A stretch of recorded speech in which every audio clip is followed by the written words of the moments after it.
C'est un plaisir de vous savoir nombreux pour nous suivre ce soir. Mesdames et messieurs, bonsoir. Bienvenue à cette grande édition d'information sur nos antennes. À propos du dialogue politique national, le pionnier de l'UDPS déclare que Tshisekedi Mulumba fait erreur. Pour Corneille Mulumba, au stade actuel, seul le dialogue peut sauver la nation congolaise.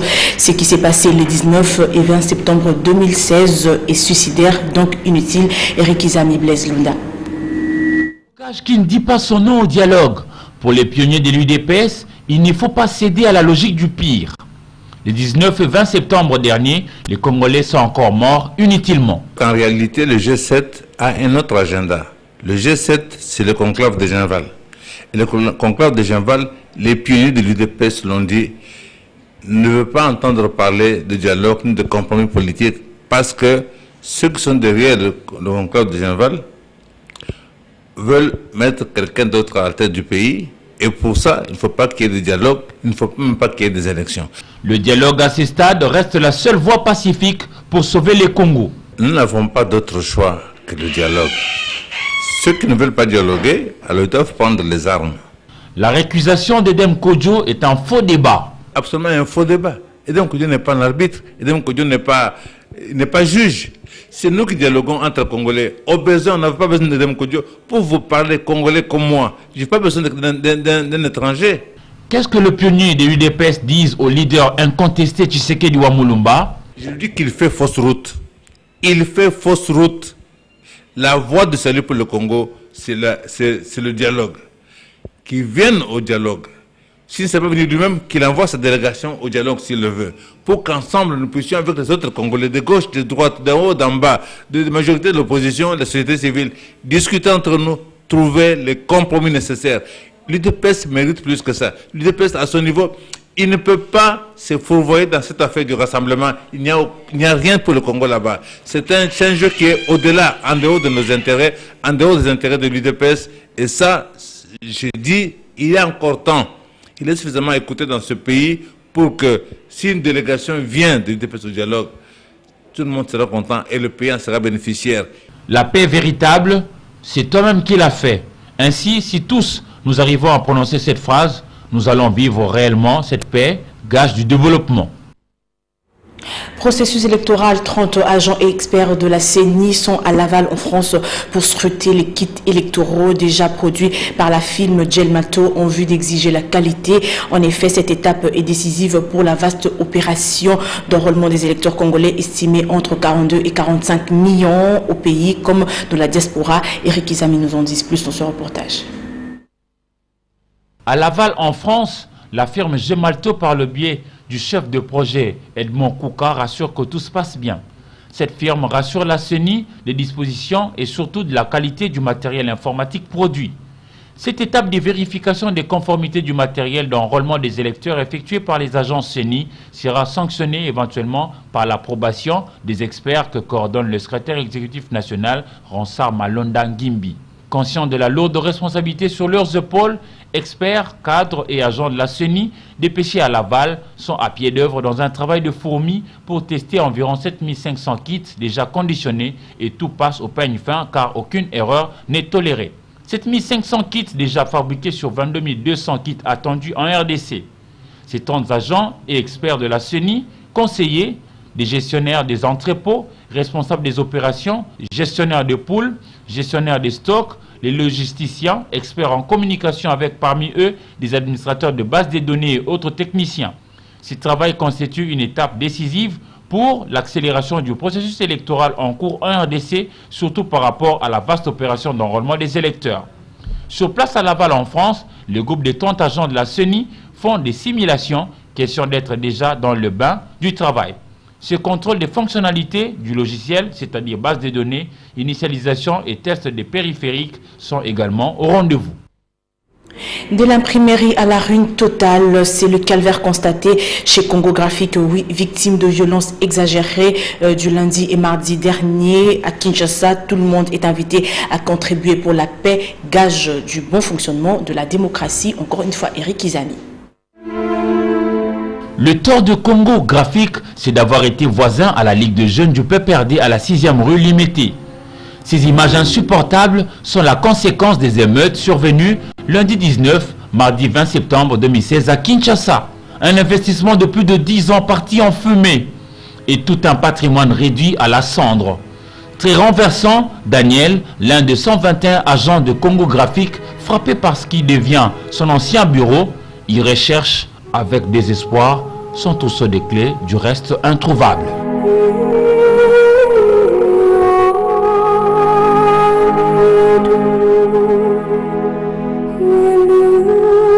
Congo Graphique, imprimerie qui fonctionnait à plein régime, n'est plus que l'ombre d'elle-même. Elle avait pourtant des commandes diverses de ses différents clients. Ici, des commandes transformées en ruines. S'il faut marcher, il faut bien marcher parce qu'il ne faut pas casser, le piège n'est pas bon.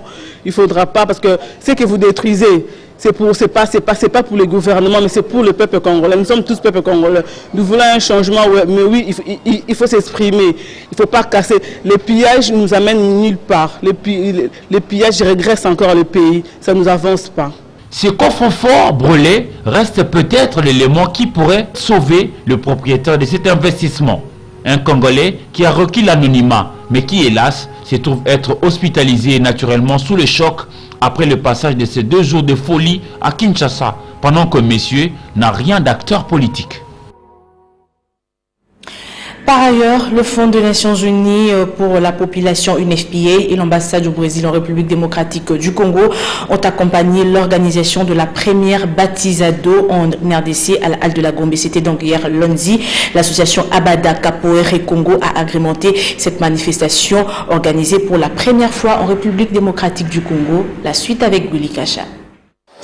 Depuis bientôt 2 ans, le Fonds des Nations Unies pour la population, en partenariat avec l'ambassade du Brésil en République démocratique du Congo, appuie l'association Abada Capoeira Congo à mettre en œuvre à Kinshasa un projet d'appui à la réintégration socio-économique des adolescents et des jeunes en situation de rupture familiale à travers la pratique de la capoeira.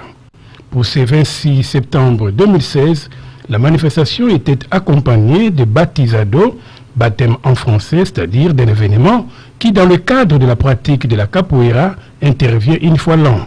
Il consiste à une passation de grade allant du niveau d'apprenti à celui de professeur. À travers l'attrait festif de la capoeira, musique, danse, des centaines d'adolescents et des jeunes en situation de rupture familiale se rapprochent et s'associent à d'autres jeunes. Par la suite, comme tout art martial, la pratique de la capoeira leur permet d'acquérir de la discipline et d'apprendre un certain nombre de règles de vie indispensables à une cohabitation pacifique dans la société. À la pratique de la capoeira s'ajoute un certain nombre d'activités, notamment de sensibilisation, dont principalement en rapport avec la prévention du VIH-Sida, la prévention des grossesses non désirées, la lutte contre la toxicomanie, ainsi que les violences sexuelles et basées sur le genre. Cette cérémonie a connu la présence de la princesse Caroline de Hanovre, de l'ambassadeur de la France, du Canada, du Brésil et autres. Et sachez aussi que le gouvernement de la République démocratique du Congo a doté le pays d'un plan stratégique de développement allant de 2017 à 2050. L'annonce a été faite hier lundi au sortir de la réunion du comité de pilotage. Nadia Koulin-Foukamalala et Juzen Belebele vous proposent ce reportage. La réunion du comité de pilotage du gouvernement a réuni lundi 26 septembre autour d'une table quelques membres du gouvernement qui, au sortir de la rencontre, ont communiqué la pensée du gouvernement qui est celle de doter le pays du PNSD, entendez, Plan National Stratégique de Développement. La première étape, ça va de 2017 à 2021. 5 quinquennal qui va faire en sorte que nous mettions l'accent sur l'agriculture pour amener notre pays au niveau des pays à revenus intermédiaires.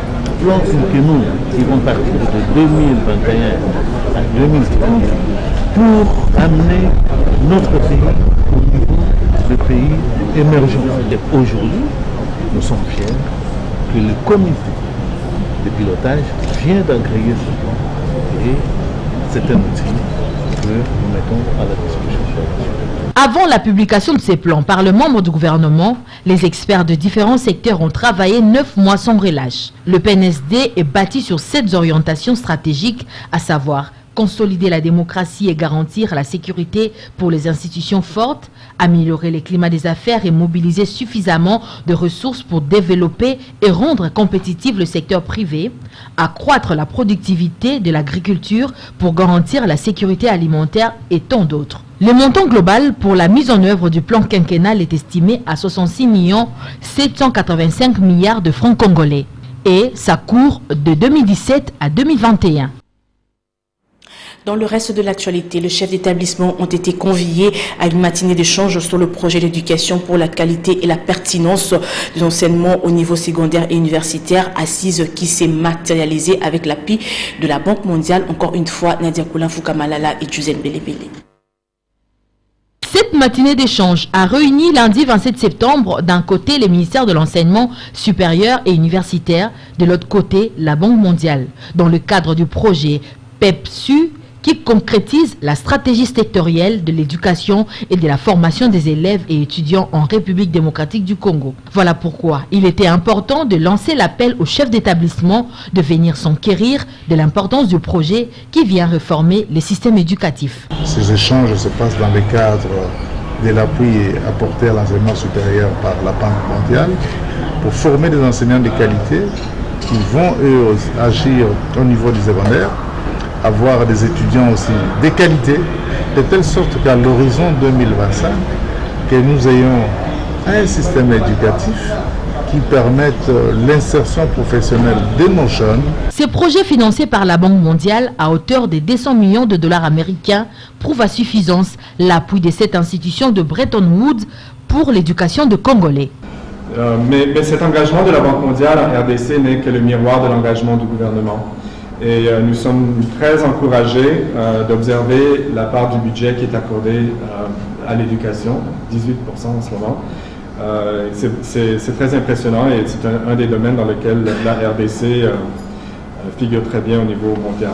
Il faut dire que 12 provinces sont ciblées pour le projet qui a pour but de former les enseignants tout en produisant des guides pédagogiques pouvant améliorer la qualité de l'enseignement. Célébrée le 27 septembre de chaque année, la Journée mondiale du tourisme a pour thème cette année promouvoir l'accessibilité universelle en faveur d'un tourisme pour tous. La célébration a eu lieu à Bangkok, capitale de la Thaïlande, avec le concours des Nations Unies et l'Organisation mondiale du tourisme Binda Landu Leila.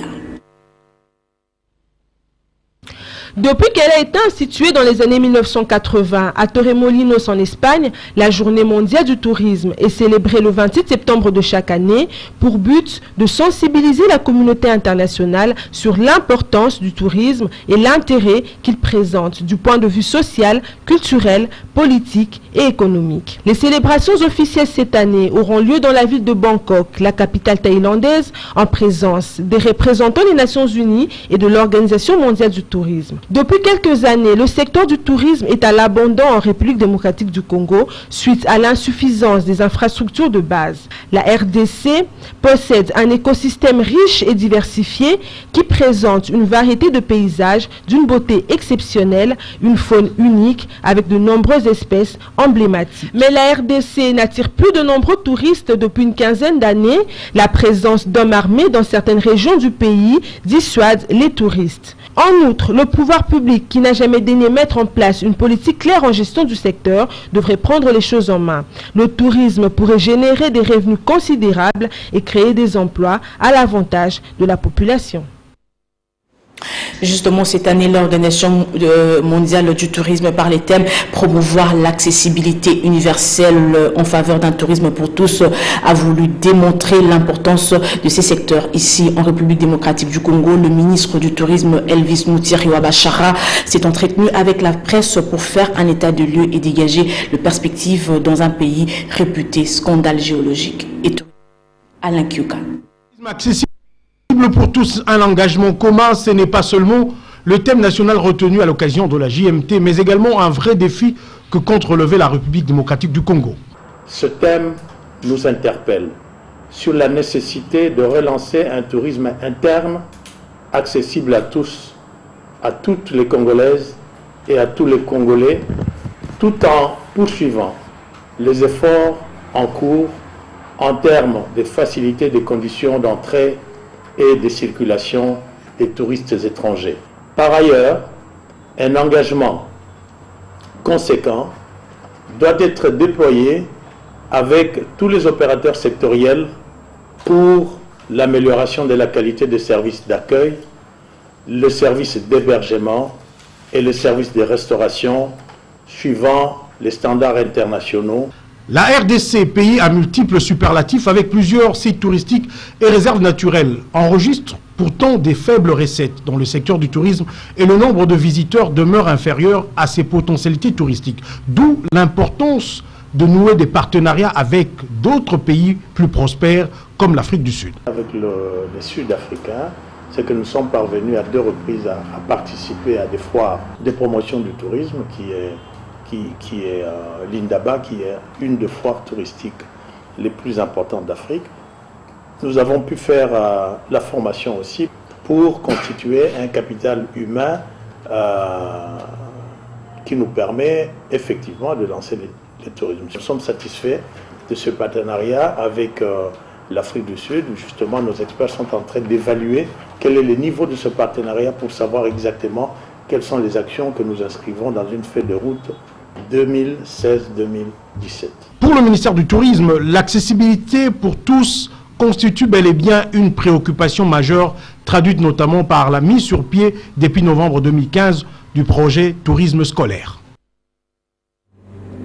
Implorer la miséricorde de Dieu pour une paix durable en République démocratique du Congo, c'est l'un des grands objectifs de la campagne de prière dénommée Campagne de réveil. Elle s'est tenue du 15 au 17 septembre 2016 au centre Rehoboth à Ngiri-Ngiri et a connu comme orateur le révérend Gustave Abenze, pasteur de l'église Armée de Victoire de Brazzaville, selon Chouali Pembele et de Moumad.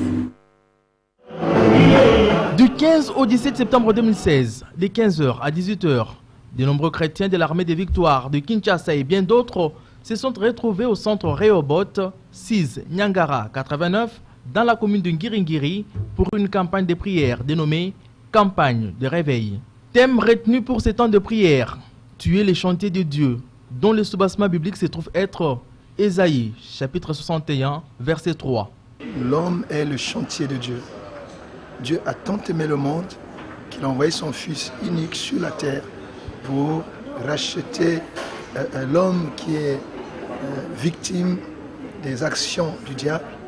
Et Dieu n'a pas trouvé quelqu'un d'autre que lui-même pour faire ce travail. L'hôte de la campagne, le révérend Gustave Abenze, pasteur de l'église Armée des Victoires de Brazzaville, a aussi invité le chrétien à prier pour la RDC et les pasteurs Koutino. Nous avons premièrement prié pour la nation, la RDC, parce que nous croyons que cette nation a une destinée prophétique. Pour nous, c'était aussi un devoir de prier pour notre Père spirituel, connaissant ce qu'il vit. Mais moi, je crois à la prière. C'est pour ça que je suis ministre de Dieu. Espérons que cette prière sera exaucée par le Très-Haut, car tout Congolais aspire à la paix et au bien-être, non pas verbal, mais vivable. Une page noire dans ce journal, le chroniqueur de musique Boloa Bonzakwa n'est plus. Il a rendu l'âme dans la nuit du 26 au 27 septembre 2016 à Johannesburg, en Afrique du Sud.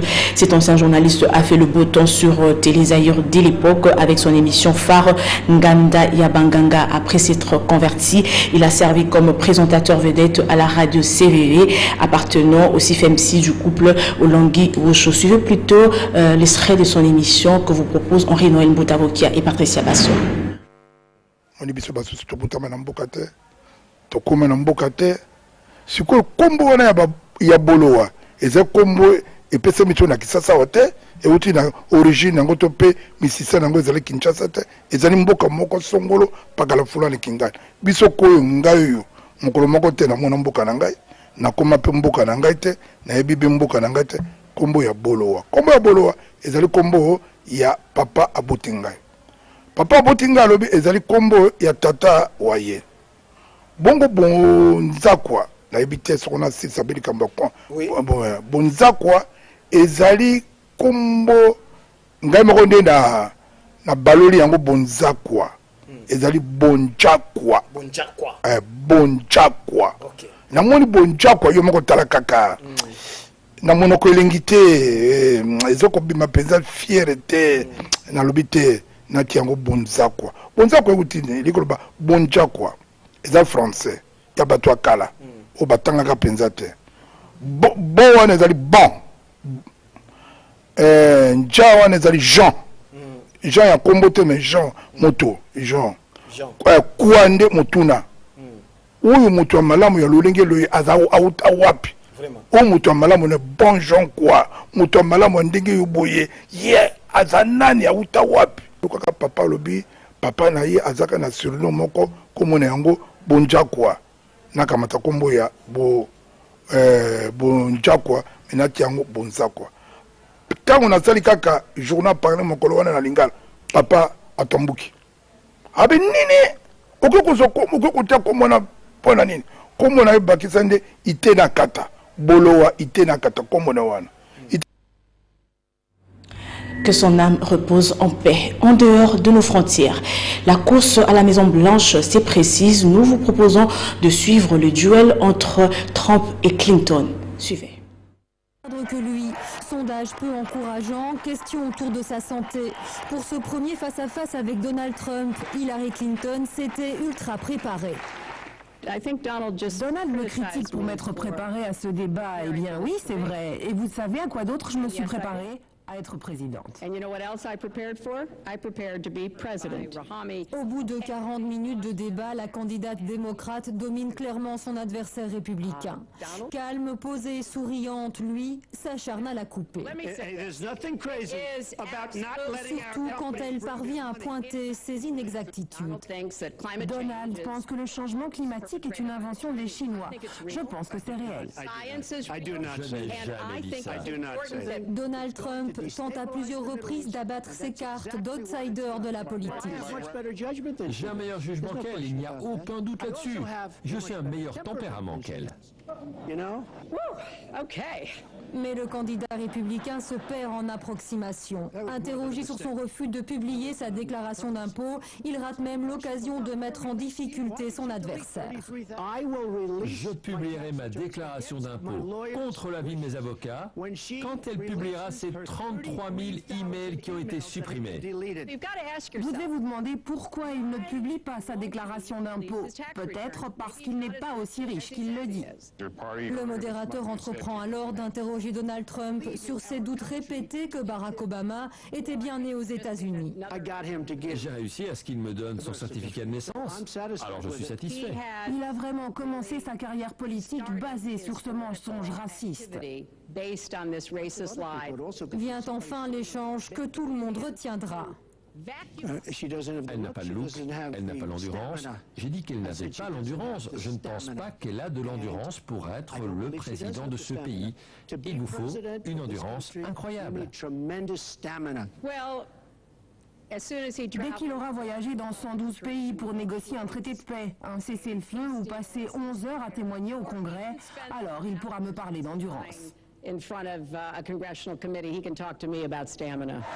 reste encore 2 débats à Donald Trump pour rebondir et convaincre avant l'élection présidentielle du 8 novembre prochain. De retour à Kinshasa, Don Momat a sélectionné et commenté pour vous le journal paru à Kinshasa, c'est la revue de presse.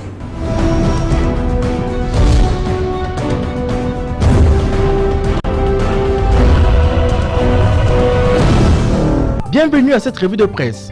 La rencontre Joseph-François fait la une des quotidiens quinois, paru ce mardi 27 septembre 2016. Ainsi, l'avenir titre à sa une, face à face, Joseph Kabila, Pape François, le souverain pontife pour un dialogue respectueux et inclusif pour la stabilité et la paix. Il s'agissait de la 3e visite au Vatican du président Joseph Kabila, qui avait été reçu par Jean-Paul II en 2002 et par Benoît XVI en 2008. Premier sujet de préoccupation au cours de cette rencontre pour le Vatican, renchérir la référence plus la situation à Béni et le massacre successif qui ont endeuillé l'Est de la République démocratique du Congo depuis déjà 2 ans. Autre sujet qui a dû être évoqué entre le pape François et son hôte congolais, la situation politique dans ces pays continents où la toute-puissante Église catholique locale n'a jamais caché sa position très ferme sur le respect de la Constitution et du principe d'alternance. Les deux parties ont souligné à ce sujet, poursuit les dépêches de Brazzaville, l'importance d'une collaboration entre les acteurs politiques et les représentants de la société civile et des communautés religieuses en faveur du bien commun à travers un dialogue respectueux et inclusif pour la stabilité et la paix dans le pays. Joseph Kabila a ensuite été reçu par Monseigneur Paul Richard Gallagher, le ministre des Affaires étrangères du Vatican, en l'absence du secrétaire d'État, Monseigneur Pietro Parolin. C'est à lire dans Forum des As. La prospérité penche plutôt côté dialogue. Dernier virage pour ces assises, écrit-elle. Le projet d'accord politique soulève des vagues. Entre pragmatisme, non-dit, écueil et pression, le projet d'accord proposé par Edem Kodjo pour gérer l'après 2016 donne lieu à des commentaires divers. Et pour Henri Thomas Lokondo, élu de Mandaka, le projet de l'accord politique distribué par les facilitateurs Kodjo est un assassinat pur et simple de l'actuelle constitution. La manchette de son côté fait remarquer que depuis les violences des 19 et 20 septembre, Edem Kodjo se retrouve bien seul dans un dialogue où ne siège que la majorité présidentielle. En visite chez Etienne Tshisekedi à Kinshasa, plusieurs diplomates occidentaux ont évoqué la délicate question du facilitateur qui est la rue Kinesi, appelle désormais les complicateurs. Le ministre des Affaires étrangères belge, Didier Reynders, a avancé un nouveau nom pour remplacer les Togolais. Il s'agit de Saïd Djinit. Du côté du rassemblement, plusieurs autres noms circulent comme Kofi Annan ou encore Joachim Chissano. Fin de cette revue, merci de l'avoir suivi et à la prochaine.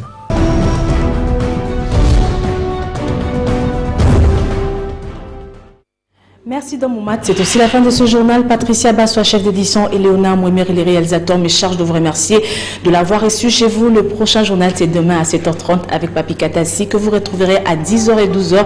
Anne-Marie aussi sera là à 16h pour les actualités en lingala. James Katamba, nous espérons qu'il sera en forme à 19h pour vous informer. Bonsoir chez vous.